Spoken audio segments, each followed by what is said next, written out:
Well, thank you, bro. Will, Mr. Riley, all of the above. Thank you for coming on Sports Talk with C. How are you?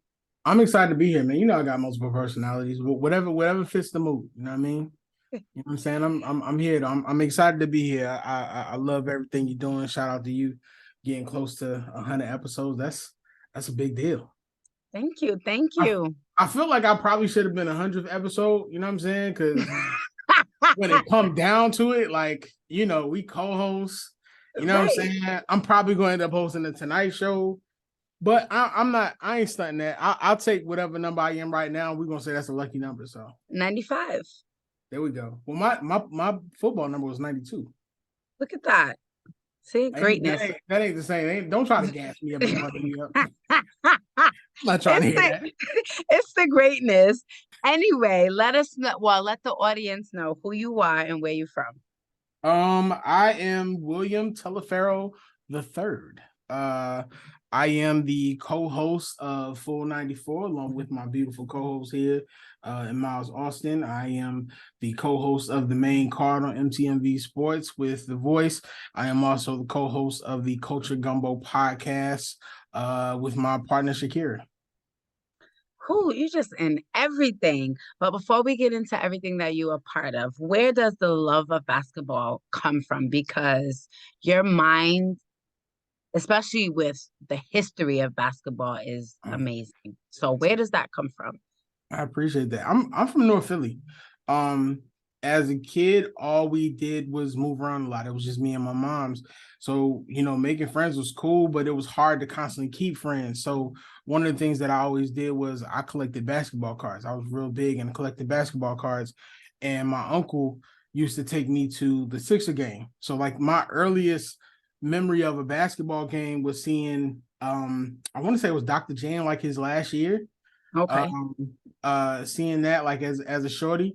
And then the next time I remember actually going to his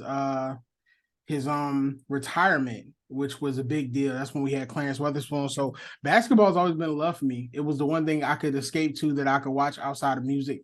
So I would watch every piece of basketball. I could watch the NBA on NBC when that was a big deal. I would watch everything. I would study. I ended up being a Sixer fan and also a Maverick fan because Rolando Blackman was my favorite player, because he was the first Panamanian. Uh, yeah, I'm pronouncing that wrong. But he was my favorite player growing up, also along with like Charles Barkley and Michael Jordan. And it was just collecting cards. And when you like lonely and you a kid, that's what you do. So like, I had the card books and I put them in order and I study the stats and I look at all the players and the NBA All-Stars. And then, my uncles and my cousins all played ball. So they were big on point guards. So you learn about the point guards who playing and you seeing them play in the park. So for me, I think basketball is probably like my earliest friend outside of music. Okay. You hear a lot of favorites being MJ, Cole, but you said Charles Barkley. Can you just speak to why he was one of your favorites growing up? He was Philly. You know what I'm saying? Like he was Philly. He was Philly through and through. Like it's that Philly mentality, and Charles played with that. I hate that they didn't put everything around him in the later years for him to stay. But Charles was Philly. He was gritty. He was a fluffy dude. You know what I'm saying? I was a fluffy dude growing up. And when you a big boy, my heroes growing up were Reggie White and Charles Barkley. You know what I'm saying? Okay. So it's like I played basketball, but I was short, you know what I'm saying? So I wasn't always on the court unless I was playing defense or I was getting rebounds. So for me, getting rebounds was it. So just watching him and just kind of having that feel like when you're from Philly and you got that Philly sports mentality, you literally connect with all the players there. So even the smaller players. So I was a Hershey Hawkins fan. You know what I'm saying? Oh, Like wow. it goes back for me. And at that time,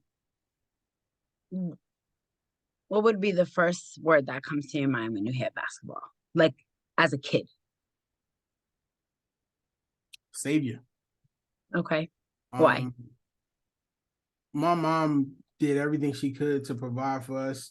Um, you know, she did all that she could. She did everything she could to make sure that I constantly had something to get into, something to watch. And as a kid, I wanted to be two things. I wanted to be a professional football player, and I wanted to be Regis Philbin.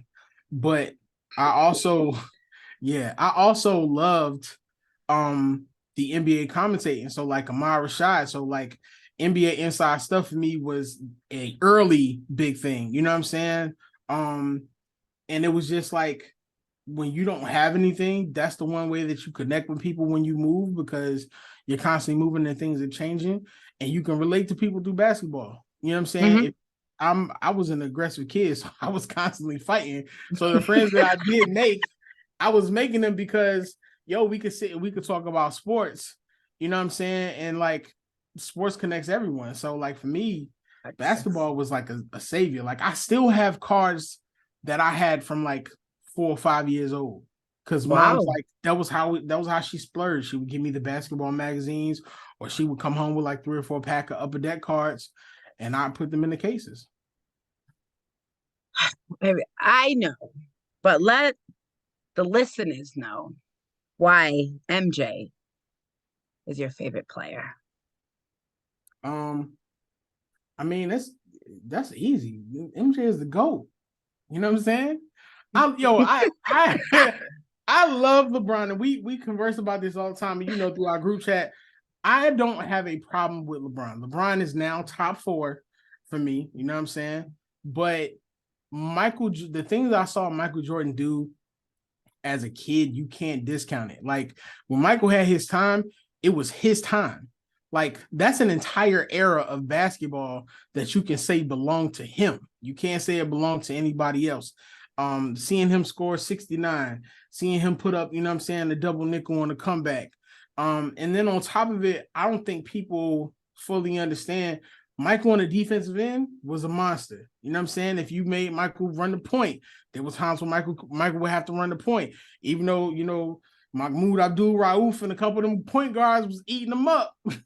Mike was still doing his thing. And for me, like how certain people feel about LeBron, I feel the same way about Michael Jordan. But the difference for me is I can tell you where Mike fell short. I can tell you where certain things didn't happen. And like it was really the Gatorade commercial. You know what I'm saying? Like you have to understand being a kid where like your moms work hard. Gatorade was a splurge. You know what I'm Hmm. saying? Like we wasn't poor, but Gatorade was a splurge. So when you get that little bottle and you go on the court, and I had the little Michael Jordan basketball court that I broke the first night, and I kept putting the rim back up. Like that's what you dream about. Like there's nothing better than that. Okay. You always, to me, what I admire about you the most is the fact that you are a basketball historian. What is the importance to know history of basketball when knowing basketball now? You can't know where you're going or the possibilities of what can be without understanding the history. You can't. There's no Westbrook if there's no Elgin Baylor. You know what I'm saying? Mm, There's no. I mean, I can think of a number of different players. You can think of a Michael Adams or Alvin Roberts, who like was a great defensive player, and people think about the '80s and they throw away all this history, not realizing this was the golden age of basketball. Like that time when Bird and Magic took over, and it got to be on TV, and then you got to understand the importance of it. Now, I'm not gonna sit there and tell you I've seen Bill Russell play. I'm only 38, so I can't go back there. But when you have like NBA channels, like when I was coming up, we had like Prism. So you had like NBA history channels where you could sit and watch old NBA games all day. You're watching games from the 50s and the 60s all day. And I think that's important because you get to see how the game grows. I feel like that's how you can appreciate a LeBron James more, because you get to put him back in those old eras when you know who were in those eras and see the type of player that he was. Like just imagining like him facing up against the Charles Oakley back then, or I would have loved to have seen him go head to head with Xavier McDaniel, with as mm. aggressive and big as he was.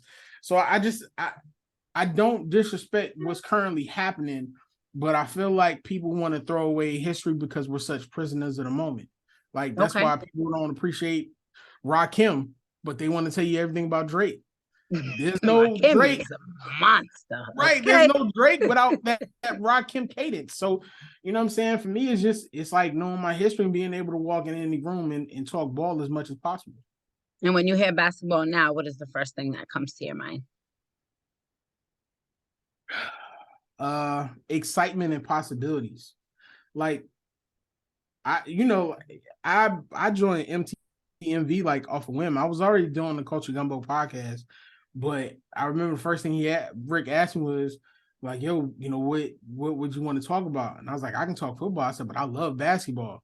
And I remember the first episode with y'all and always talking to Miles and just thinking like, yo, like once we actually got on camera, like that chemistry. When I firmly say we are the best show on TV for the NBA outside NBA on TNT, I believe that. Like I hold that Facts. strong. ESPN Facts. ain't dealing with us. Like, yeah, they got they people there and people like, oh, he arrogant. I don't care about that. Like the chemistry that we have and the knowledge that we all come to the table with is different. And it's from a Hmm. basketball view personality. So it's never gonna be from a biased standpoint of I played with that person, I did that, I did that. Like people don't understand. We do research and we put that work in every week. And like to think of how great it's becoming week in and week out, man, I see us going national sooner or later.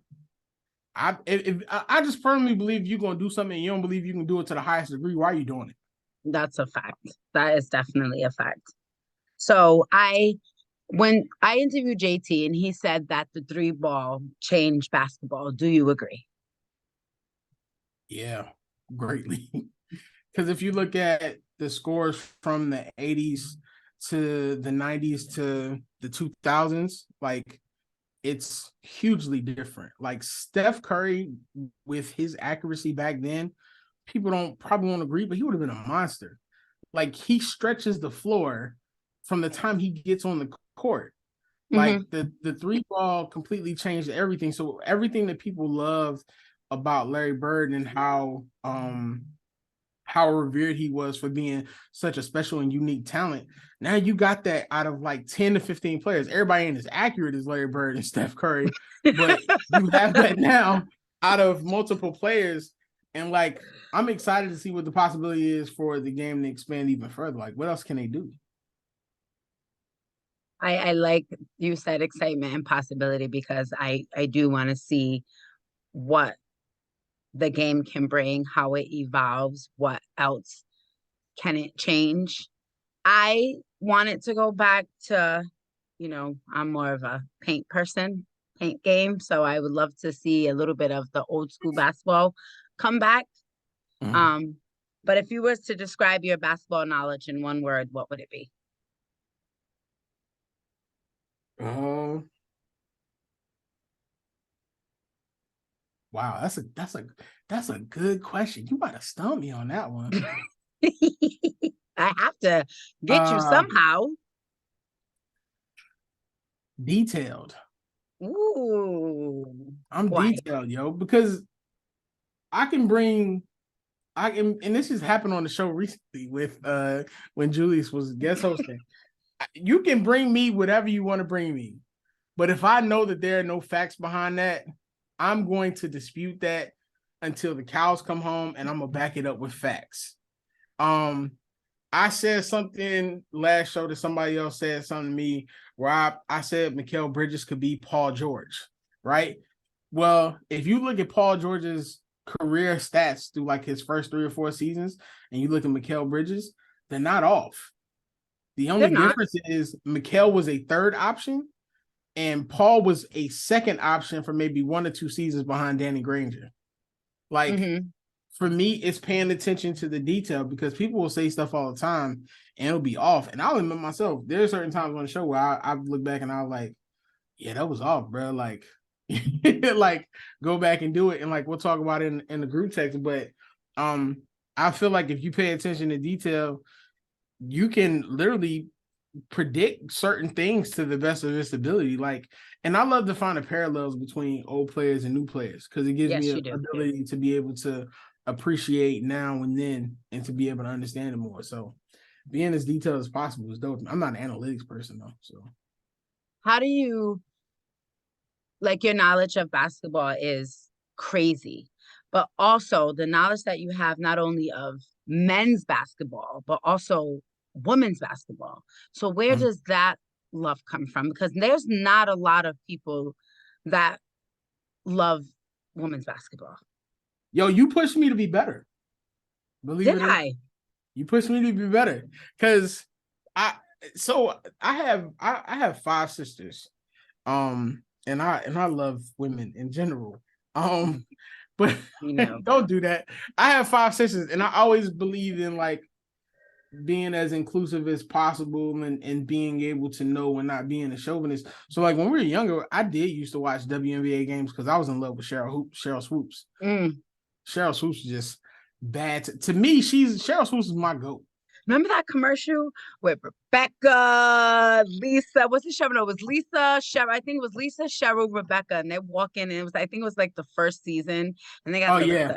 the black coat, and they're just walking in. I love that commercial. I'm like, and I Cheryl love her. Cheryl was everything for me. And I remember my cousin used to watch he was big in college basketball, and I think she was at Texas Tech when she got that national championship and she was player of the year. Mhm. And he used to talk about that. So it's like and then when we got on the show and I would watch y'all talk WNBA and I would see that you were the only person really saying something. Mhm. And I was like, I didn't want you to feel like the WNBA was just pushed to the side.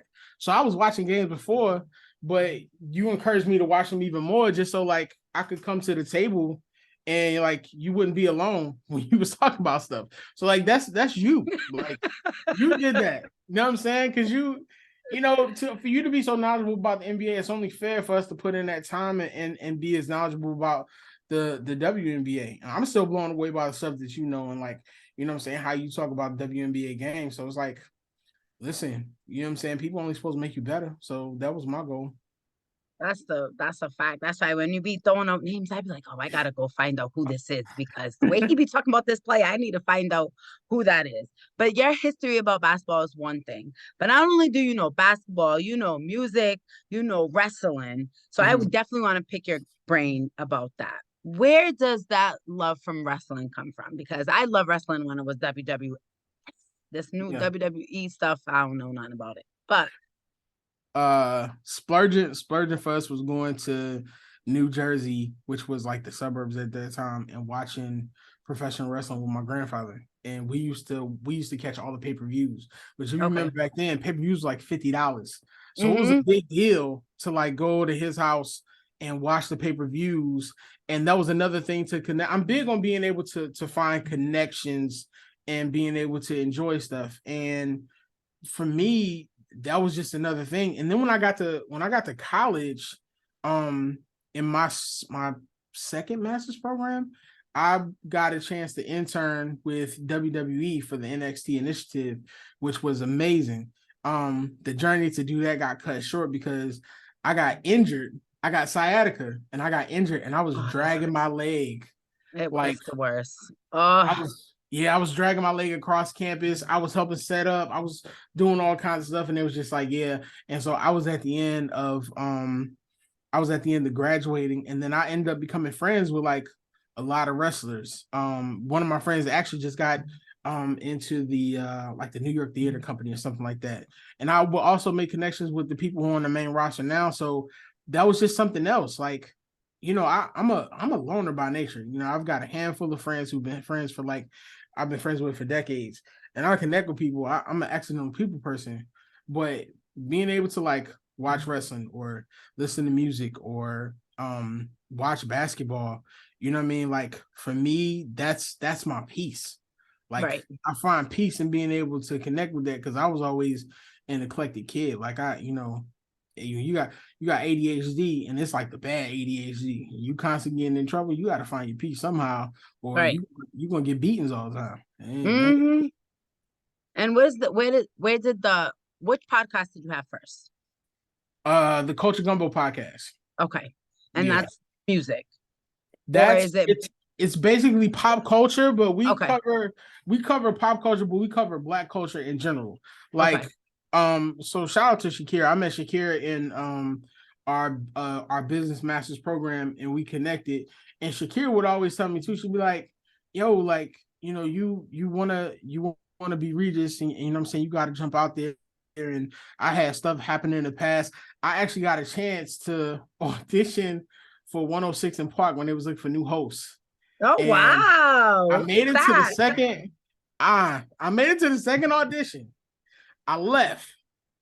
I went and did some stuff I wasn't supposed to do, Mm. and the guy was like, "All right, that's what you want to do." And I got into a real bad car accident, and I didn't go back to the second one. So that was like eye opening for me. And then I didn't get a chance after that because when I went to KSU, um, I got in trouble on campus before I could audition for the school radio program. So it was like I kept finding things to get into because I love the entertainment business in general. And I kept falling because I was just being a knucklehead and I was just doing dumb stuff. And so like when we started Culture Gumbo, it was more or less to just kind of just get out there. Like we will always have these conversations. It's like those barbershop conversations or those conversations you have with your friends. Like you see stuff happen in Black culture and you're like, yo, why are they not talking about that? So when we Right, started right, out, right. we still do like the news and we still cover big stories and we still cover like pop culture stories and everything like that. But we started to transition into more lighthearted stuff because during like right after the pandemic and um just seeing stuff happen, I just started being like, man, like people already getting all this bad news. Like, I don't want to do that every week. And Shakira was like, so let's switch it up. And then one day we got on air and we just kind of winged it. And Right. it's been good. So we're like 36 episodes in. The funny thing is, I wasn't even sharing it with friends or family for about a good 20 episodes because of the anxiety. And I'm a perfectionist. And once we started sharing it, like people started to tune in. And so it's like now just getting to a point of sharing it even more with people. And Definitely. yeah, and then seeing like, with full 94 in the main card, and it's just me being myself. I've always just wanted to be myself and make money because as a kid, I had a speech impediment. You know what I'm saying? I had some violent tendencies, unfortunately. So I was always fighting, like I said. And it's like you just want a place where you belong. And I found that just me talking, people enjoyed it. And I just always thought that was weird. Cause like when people think like the stuff that you saying is like entertaining or they enjoy it, and you're like, yo, this is just me thinking. Like you almost get mad because you're like, why Right. are you so enthralled with this? This is really just me thinking. And it's like starting to embrace it. And I never thought that as much as I wanted to be Regis, this was something I could make a career out of. And now it's like I want to take it as far as possible. Right. What has been the toughest thing for you with either the main card, the 494, I'm gonna mess up the other name, The culture gumbo. but the culture of gumbo. What has been the hardest part of having a podcast? Um, the research. Uh, shout out to Voice because um I was kind of like a MTMV utility man at one point. Like I would just go on whatever shows they need me, and then Voice is like, "Yo, like, come do this combat sports podcast." And I was like, I know boxing, but I don't know much about boxing. And so I wanted to go on a show every week and be prepared. And I think going on the main card and being prepared, I do probably about 3-4 hours a week of research on the main card alone, just to make sure that I'm looking up and I'm knowing how I can be the point guard for Voices, a superstar. And through that, I started doing it for 494. And I was like, instead of me just going based off what I know, let me start researching this stuff a little bit more. So sometimes y'all don't even know it. I have like talking points on the side now. And then like, with Culture Gumbo and being even more prepared. So I probably do maybe outside, I maybe work probably about 50-55 hours a week. And then I may do 8 or 9 hours a week for preparing for all the shows. It's Um not easy. it's not, but I love it. Like it sets my Hmm. soul on fire because it's something new every week. And I look forward to Mondays. Y'all see, even when I'm not there, I was there on Monday. You know what I mean? So it's like I love being able to bring that aspect out of it, and especially like even on the main card, Voice makes fun of me all the time. He calls me the butcher because it's a bunch of Right. like European names that I'm learning on the fly. Like I'm literally I'm going to these websites and I'm going to how to pronounce. I'm a kid with a speech impediment and I'm going to how to pronounce and I'm learning these names for I 3 don't know hours. how to pronounce people's names, and I'd be like, I'm getting on the show and I'm still flubbering it, but we're figuring it out. So, but yeah, just the preparation, and what is the best feeling thus far? the chemistry. The chemistry is amazing when you can look forward to being on a show with people because we've all had those moments where there's just people we just don't connect with. You Mm. know what I mean? We just all had those points where we don't connect with, and y'all have become literally like some of my closest friends. So like Hmm. the chemistry of it, even though like I be having to like y'all be getting me in trouble on a consistent basis. Um, I wouldn't change it for the world. I love it. I love the chemistry of it. And if someone was coming to you for advice to either start up a podcast, um, looking for something to do with either if they like sports, wrestling, or whatever, what type of advice would you give them? Just do it. You're gonna find your way, whether you know it from this starting point or not. You're only gonna fail if you don't start. Like, just do it. Just jump in and do it. If you got to do research, do research. Find something that sets your soul on fire to talk about, and talk about it. And be comfortable enough to invite people in because that's the hard part. Like, like it's a vulnerability you get even hosting a show. Like, yo, like you don't know the jitters you're going through. You don't know what's happening before the show that may cause you like I've had some really bad things happen, and then I don't want to cancel the show. I want to go on because that's my escape. So like Hmm. just do it. Find what you're passionate about and just jump in and attack it. And Kevin on stage said it took him like a hundred posts or 100 episodes before he even got to the point he wanted to be. So you can't do it for the views. You can't do it for the people. You have to do it for yourself and let it come organically. Yep. That is some great advice because some days, we get 6 views and then some days we get 56 views. So, but Yeah, it's a blessing to go up there. And Mondays, I've had deaths happen and be like, no, I'm not canceling my show because I need that sanity I remember that. within the insanity on the show. I need that sanity to happen to get me right Yeah, throughout the day. That's the it's best. it's That's a different feeling. It's honestly a high, especially when, like I said, when you connect with like we have a dope chemistry. When you connect with people like that, you get excited and you look forward to it. And it's not a job, it's not anything. It's something that you love to do because you love that 30, 45 minutes to an hour time period. Like that's an escape from everything else. So And the hour goes by so fast. It's like, what? It's already 9:30, like yeah, already. It's yeah. already this.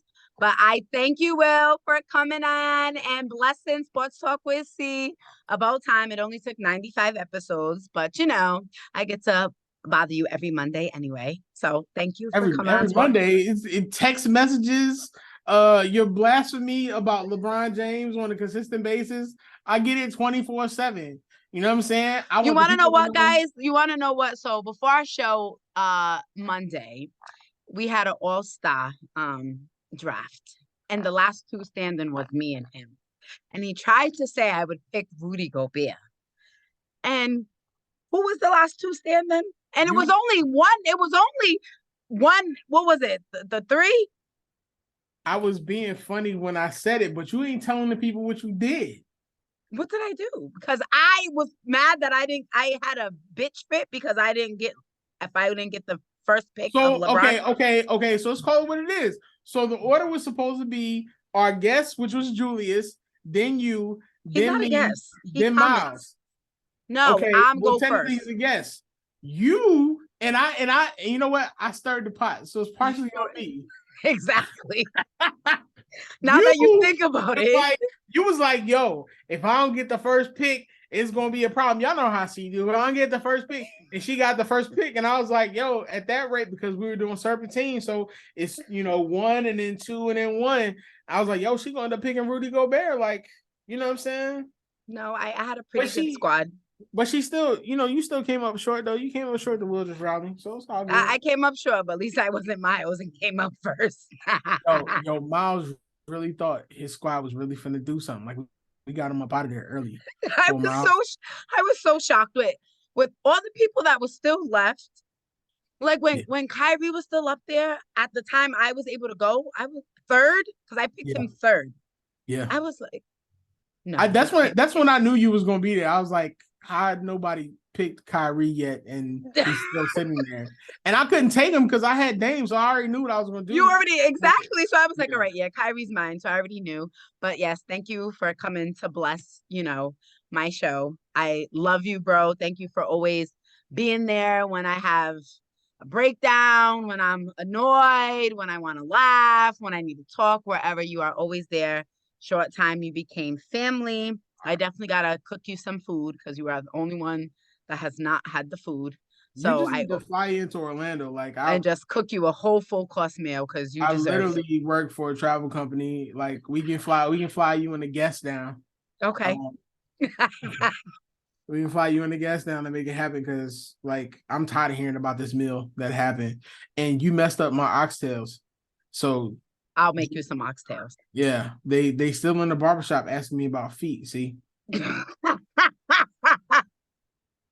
yeah, don't whatever. like feet. Neither do I. You said it.